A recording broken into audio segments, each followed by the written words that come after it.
I'm Brandon Smith, and I'm the workplace therapist.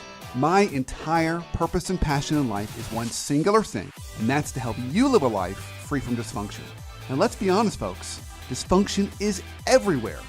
Our bosses, our coworkers, our neighbors, even that grumpy barista that pours your coffee.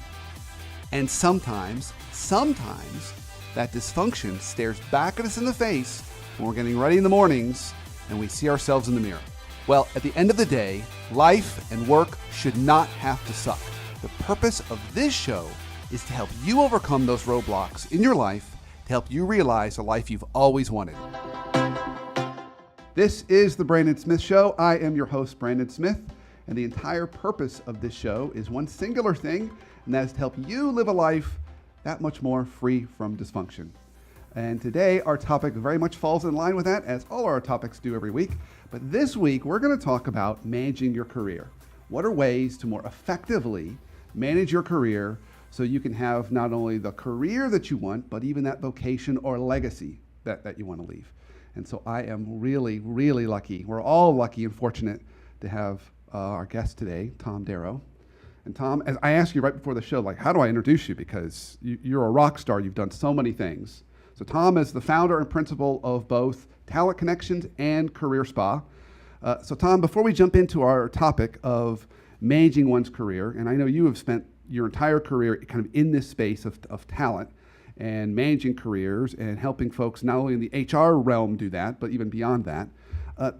Tell us a little bit more about your journey, and then I'd love to pick your brain on this topic. Sure. Well, it's an honor to be here. First off, thank you for having me. My journey is one like a lot of others, right? Where you have high expectations, you go off to college, right, to get a degree, and then all of a sudden you get your first job and you find out, this isn't for me. And so I think one reason I'm in the field I'm in now is because I've had several career train wrecks myself. And so I like to help people avoid or minimize the career train wrecks. So I worked in corporate America for about 12 years, mostly with Pricewaterhouse and Accenture, two small little companies. And just kind of small. It's kind of small. Started in auditing. And the reason I started in auditing... I've forgotten this. Yeah, it was because my father was an auditor. And so I went off to college to be an accounting major. And but about a year into my audit career, I realized this is not for me, right? This is not the long-term plan. And a position opened up in HR at Pricewaterhouse, and I was able to transition over and loved it, right? So I spent 6 more years there, mostly doing recruiting and helping people connect to the firm and helping the firm connect to good talent. And then about 18 years ago, it seems like yesterday, launched out and started our first company, Talent Connections, and we are known for doing HR executive search. So we place heads of HR, heads of talent acquisition, roles like that. And we've placed over 1,000 HR professionals in 18 years. And then about 9 years ago, started Career Spa, and that's really focused on helping people to better manage their career, optimize your career. What does that look like? In fact, I heard a great quote the other day that basically was saying that no port is a good port, if you don't know where you're going, and there is no favorable wind if you don't know where you're going. Yeah, totally. So it translates to your career too. So I've been in the HR and career management business for a long time. So we basically help companies hire people, but we also help people get hired. So we see it from both sides, which is very helpful, I think, in terms of coaching both sides in what they do. We are lucky to have you. No doubt. Okay, so before we jump into the topic, sure. I want to go back to your story. So there was this moment where you said you were an auditor, and I totally get why that would happen. My dad was an auditor. I'm going to be an auditor. You probably were the most entertaining auditor the people had ever met before. Just wanted to give you that compliment. Thank you. Now, then when you said you transitioned into HR and you loved it, I could see that sparkle in your eye how did you know? Well, here's what happened. So as I was an auditor, and Pricewaterhouse would go back out to the universities, right, to hire the next crop of auditors, they would ask for volunteers to come along. And I was constantly, I'll go. That sounds like fun. I mean, this isn't any fun, so let me go do that. And so we'd go to, all the schools in the Southeast, and it was just a lot of fun. And so a year into my career, the recruiter for Pricewaterhouse in Atlanta resigned. And so the position came open, and they literally came to me and asked if I would do a 3-month tour of duty in recruiting. And I said, well, let me think about it. Yes. And so I did that for 3 months, and they said, okay, Tom, it's time for you to go back into audit. We're going to hire a recruiter. And I said, no, that's my job. So I stayed in the role for Awesome. 6 more years. Yeah. So I think even before we've jumped into our topic, you've already given us a nugget, which is, when you get opportunities to volunteer for other things that Totally. are different, try it, because Totally. you never know when you might find that thing that you Yep. love. Yep. Totally. Just by doing kind of good, kind of firm citizenship. That's I think a lot of consulting firms Sure. call that kind of stuff firm citizenship yeah. stuff, right? Well, I mean, at the end of the day, most positions, most companies want to hire consultants. Now, I'm not just saying external, pay by hour consultants. I'm talking about people who have the competency of a consultant, right? And well, you become a consultant by having a variety of experiences, right? Where you see different things. So really everybody, it's kind of that thirst for knowledge and thirst for learning and continually improving yourself. I mean, that should be one of the tenets of career management. Yeah. Okay, so now let's talk about this. Okay. Career management. Yes. For our time together, what kind of nuggets of wisdom could you help impart me and our listeners? Sure. Well, when you think of career management, I mean, years ago, my father's generation and others, career management meant going to work for a big company where you were there for 40 or 50 years, right? You got the pension, you got the watch, you were done. That they managed the career for you. And they created career paths and opportunity. Well, we know those days are over, right? There's still a couple companies where that probably exists, but for the most part now, we have to manage our own careers. Frankly, the recession we've had the last 8 or so years has really shown us that, now the company's not going to manage our career, so we have to. So what does that look like? Well, it looks like 3 things. It looks like managing your skills, your network, and your reputation. Okay, those 3 things. And so...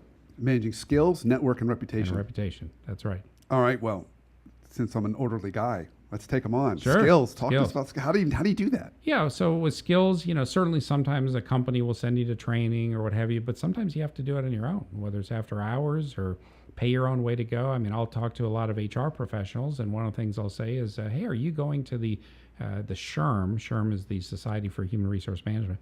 Are you going to the SHRM annual conference this year, which has like 15,000 HR folks? It's the largest HR conference in the world. And a lot of them will say, no, my company's not paying for that. Well, how about if you pay for it, right? Because you're managing your career. So it'd be nice if your company paid for it, but even if they don't, you can go. Because that's one way that you increase your skills, right? Is by going to conferences, attending webinars, listening to shows like this, right? Where you can learn from other people. Books, on and on and on. So you have to be intentional about what do you want to learn and then go out and learn it. Okay, so I've heard 2 different schools of thought, and you can say yes to both. One school of thought is, okay, to figure out kind of what, in the area that you're going, like your strengths, leverage your strengths and do more to really get better at your strengths. The other school of thought is figure out your gaps and then go find ways to address that. Yeah.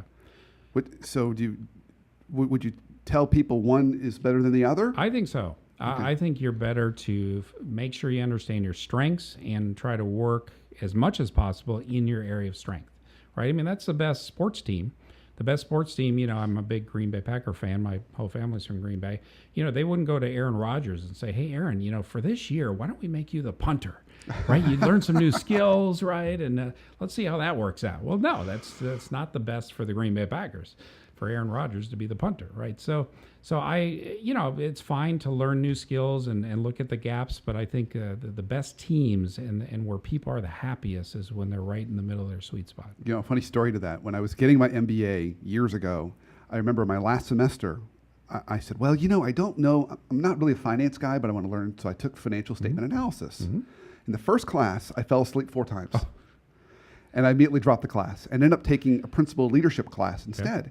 And met one of my mentors. Mm-hmm. She was the professor. And in fact, I had dinner with her last week when she was in town for a conference. Okay. And simply because I first was going down the weaknesses gap path, yes. Didn't like it, switched to strengths. Yeah.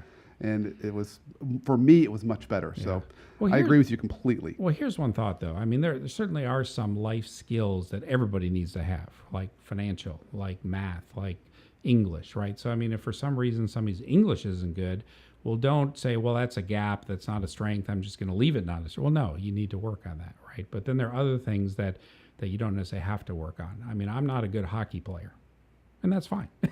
I'm progressing 53 years now, almost, and I'm perfectly fine not being a good hockey player, right? So I can just leave that one alone. But then there are other things that, as an entrepreneur, as a leader of people, that I need to be good at and continually improve at. So that's where I try to focus. So it has a lot to do kind of with where you see yourself going, Yes. leveraging your strengths, and making sure that you're at least getting baseline on the fundamentals. That's right. That's right. And there's the old saying that hope is not a strategy. Well, it is. It's a bad strategy.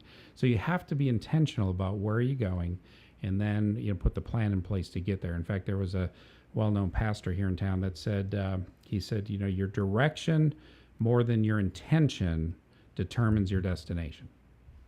Well, I think that's fantastic, right? You have to know where you're going first to then create the optimal plan to get there.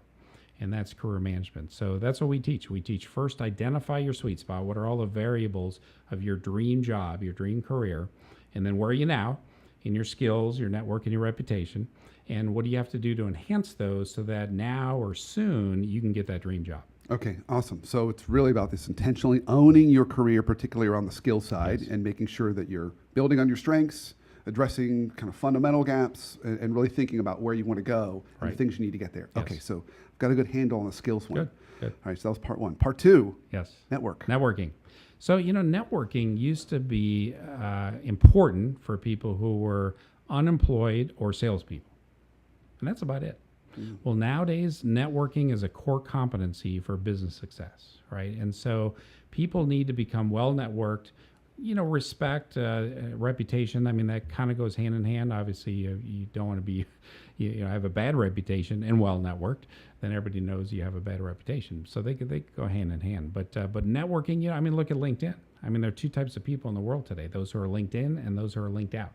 Right. So which do you want to be? I like that. Right? I never heard that before. Yeah. That's really good, Tom. It's true. Have you trademarked that? Can No, you? I haven't. You should.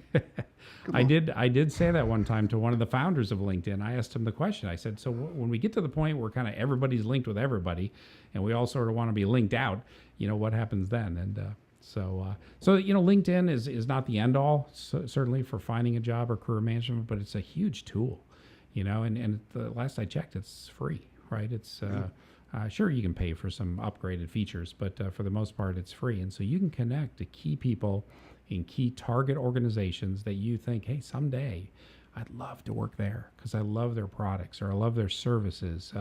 Here in Atlanta, I know a lot of people that would love to work for Chick-fil-A, right? Well, so how do you do that, right? You get to know key people at Chick-fil-A. And then at some point, they have a position that opens up and they say, oh, wait a minute. We know who we should call. We already know the person we should hire. And so it's a strategy for getting yourself in line for a job before there's a job. Because for decades, we have told job seekers, here's what you want to do. You want to be the first person to apply for a job once the company posts the job. Yeah. Well, in today's world, that's too late. Because a lot of good jobs don't get posted ever. Yeah. Right, because the company doesn't want to deal with the tsunami of calls, emails, what have you, that comes with a public posting of a job. And so you basically want to be in line for the job before there's a job. Okay, so I've got a piece of research I want to share that supports what you said, and then I've got a question about this secret job bank. Okay.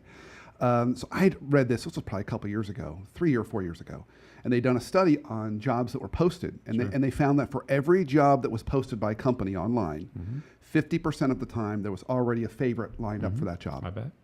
And if there was a favorite lined up for the job, 98% of the time they got it.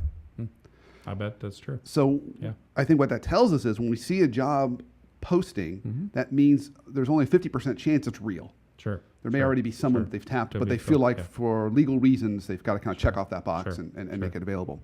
So then it goes to this other question of kind of the secret vault of jobs. I have heard this, like this mysterious kind of a fable or fairy tale that companies have this secret vault of jobs. Is that true? Well, it's true, and they're not trying to be underhanded or anything when we talk about secret, But again, I think it gets back to what do they want to do? They want to hire the best person for the job.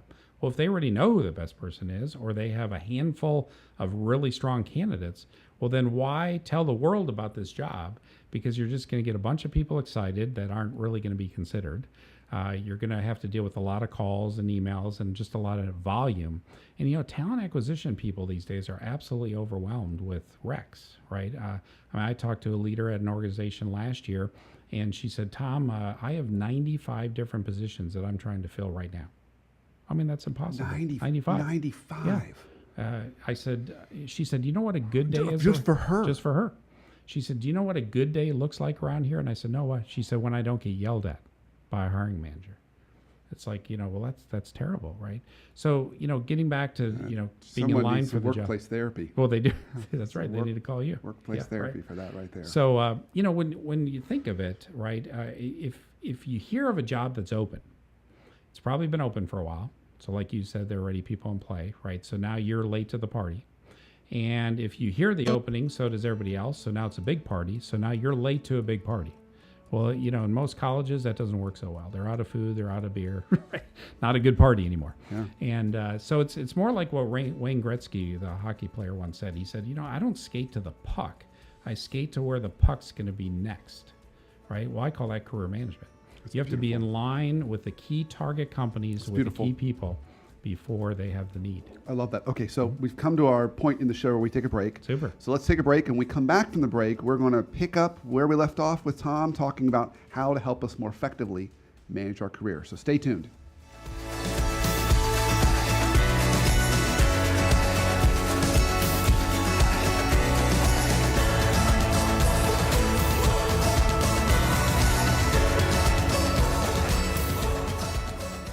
Job plus the right culture plus the right boss equals workplace happiness. The number one reason people leave jobs is problems with their boss.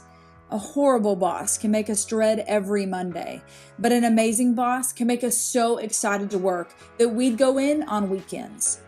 Finding your perfect boss is not only possible, it's one of the most impactful steps you can take in crafting your perfect career.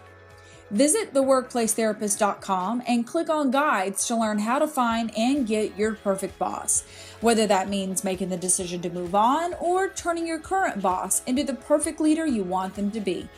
Our bosses have so much influence over our work and our whole day. Working for the right boss alone can be a winning career strategy.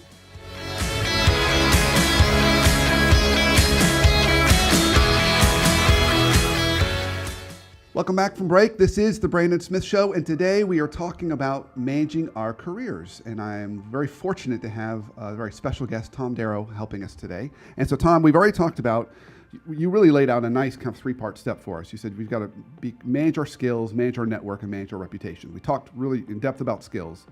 We're still talking a little bit about network, and then we still have reputation on the board.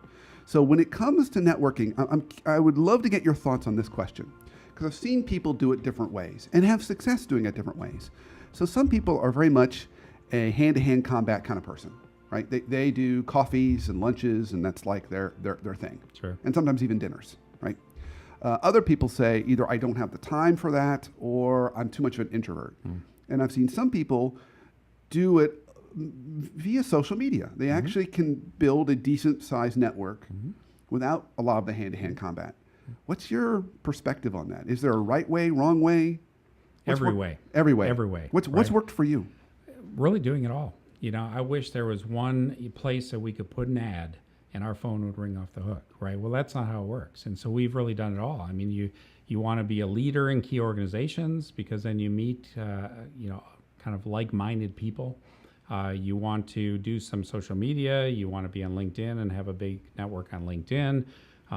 Really do it all. Now, obviously, there's some areas that people are not as comfortable with if they're introverts, but, it's kind of baby steps. I mean, I'll tell you, back in college, I wouldn't raise my hand to speak unless I absolutely knew the right answer. And then about 50% of the time, I got it wrong, right?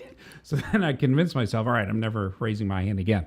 I didn't like to public speak. Well, now I do it all the time. And so you just get through it, right? And but I think with networking, when you think of it, it's sort of, there's a word kaizen, the Japanese word for continual improvement, and networking is one of those areas, right, where you don't necessarily get it right out of the gate, and it takes some time, but it builds upon itself, and then because of the internet, social media, it can go viral, right? And it can really explode. And so whether you're a public speaker, a blogger, or what, but you have to be intentional about it. I mean, that's the key to networking. Is it's not just going to happen. You have to say who, and you don't want to network with just anybody. This isn't about just, I have X number of LinkedIn connections. You want LinkedIn connections where those people will take your call, right? And they will do something for you. You can leverage your network. A network that's dormant or stagnant doesn't do you any good. You need to be able to leverage your network. And so that's really the key.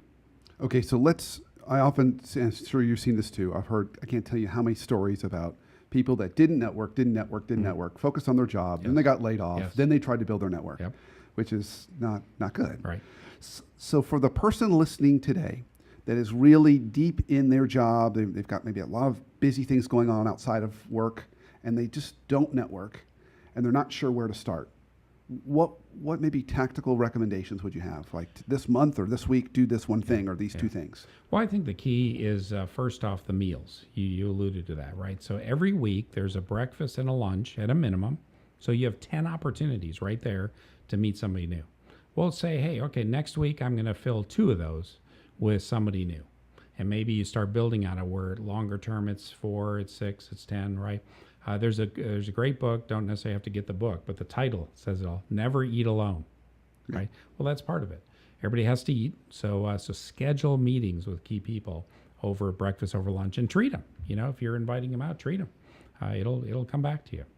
So, good. You gave a little dating protocol right there too. Right there. I like that. Right. Learning about lots of things today. Yeah. So you invite someone out. You pay for it. Not to dinner, though. If it's a member of the opposite sex, not to dinner. Not to dinner. Breakfast or lunch. That's a good. That's a good qualification. Right. All right. So we've talked a little bit about networking now. Let's move to our last one. Let's talk about reputation. Sure. What does that mean to you, and how do we start thinking about how to manage that? Yeah. Well, reputation. People either have a really good reputation, a really bad reputation, or really most people have sort of a middle of the road reputation, right? Well, so we all know that one bad comment or something can get somebody a bad reputation in a hurry. So you have to monitor that and be really careful, right? I mean, we're using examples like going to the holiday party at work, right? Well, that's not acceptable forum to get drunk, right? And not that people are saying, oh, he's at a party. No, people are going to remember that. And so you have to appropriately monitor your dress. And, I remember years ago at Pricewaterhouse, I was in charge of the administrative staff, and we had somebody who was dressing where, people came to me and said, Tom, she's wearing some things that really aren't appropriate for our office. So I had to sit down and meet with her. And she said, well, this is what the women are wearing in Buckhead these days. And I said, well, politely, I said, well, this isn't Buckhead. This is Pricewaterhouse. Yeah. And, then she turned it into, well, I just bought a whole new wardrobe. I'm going to need a raise to get some new clothes. No.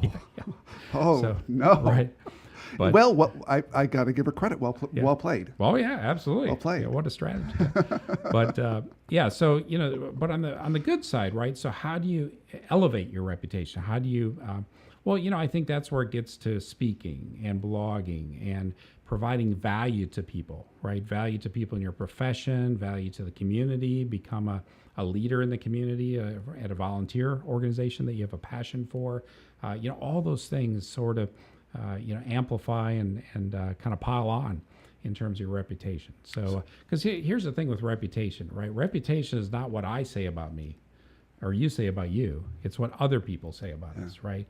And so you have to give them that, it's like a brand, right? A brand is not a logo. It's not Coca-Cola's logo. It's the experience you have with that organization and with their products and services. Well, the same thing, right? What is your personal brand and how do you elevate that? What do people say about you when you're not around? Yeah.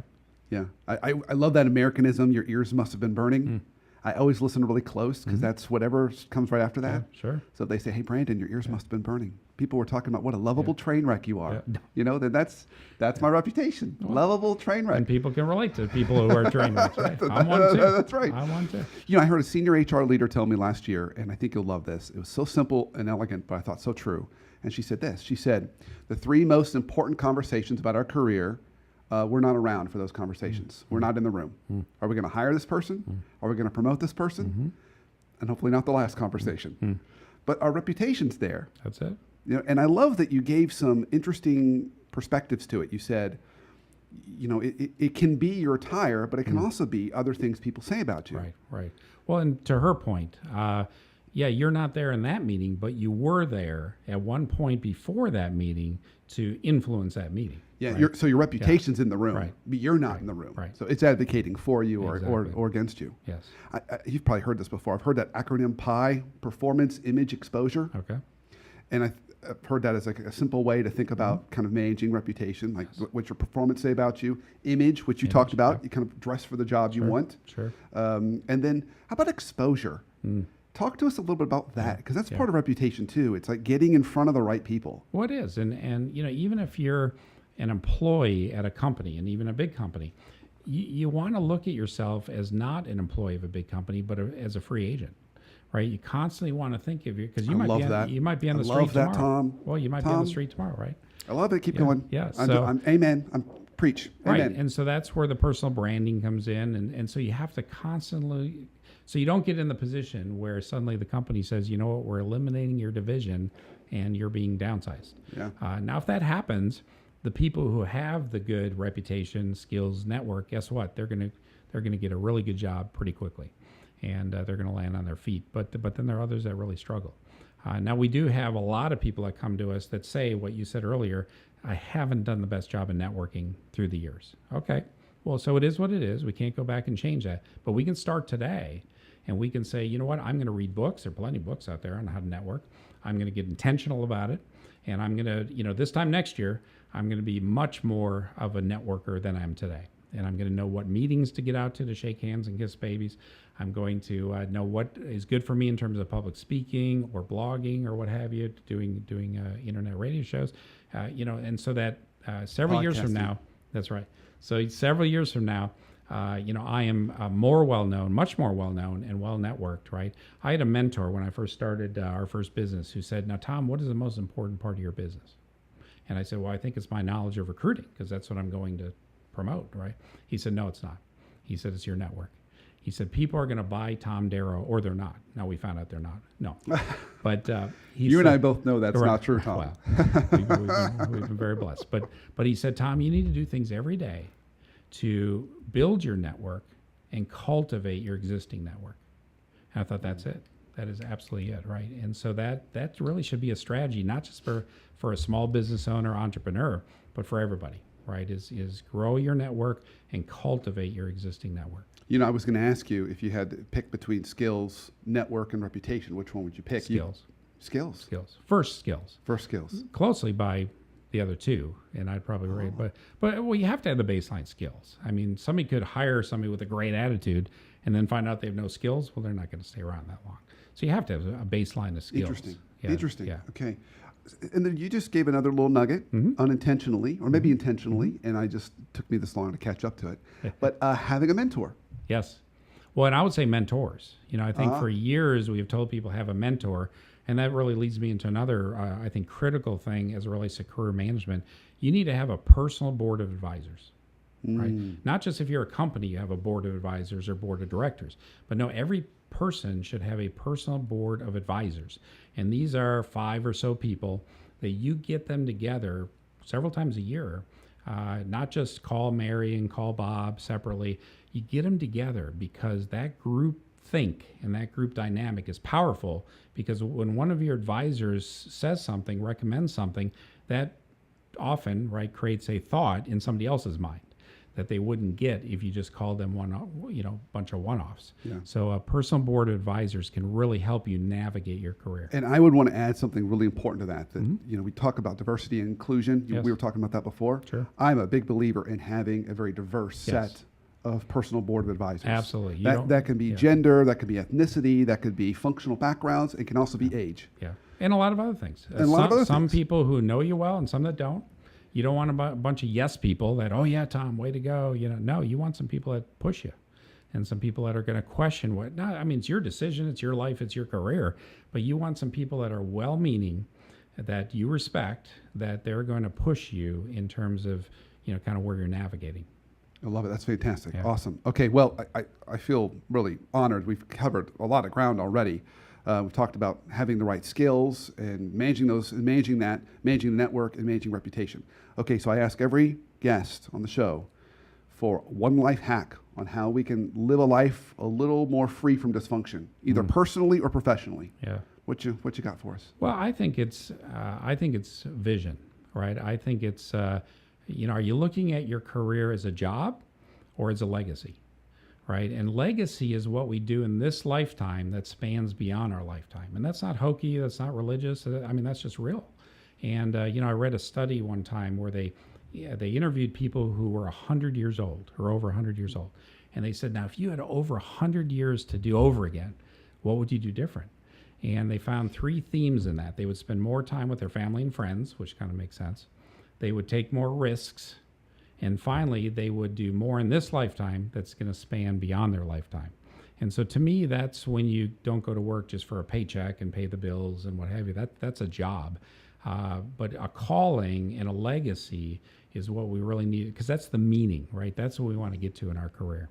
Yeah, touching on the importance of having purpose and really rethinking. And I love the way you kind of tied vision to legacy. I love that. Tom, thank you for coming on the show. My pleasure. I feel really, really lucky and blessed to have you here. It was my pleasure, if folks want to learn more about you and what either's going on with Talent Connections or Career Spa, how can they learn more? How can they stay in touch? They can certainly go to one of our websites, either talentconnections.net or careerspa.net.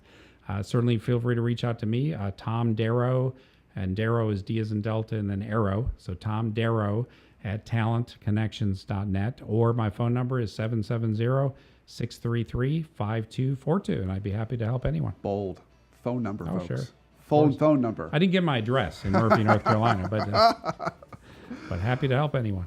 And thank you for listening. As always, continue the fight against dysfunction, both in our professional lives and our personal lives, and stay connected with us. You can follow us on Twitter at the WP Therapist for workplace, at the WP Therapist. And of course, every Tuesday at 9 a.m., we drop a new show on Facebook, facebook.com/Brandon Smith WPT for Workplace Therapist. And until next week, have an awesome week and an awesome life.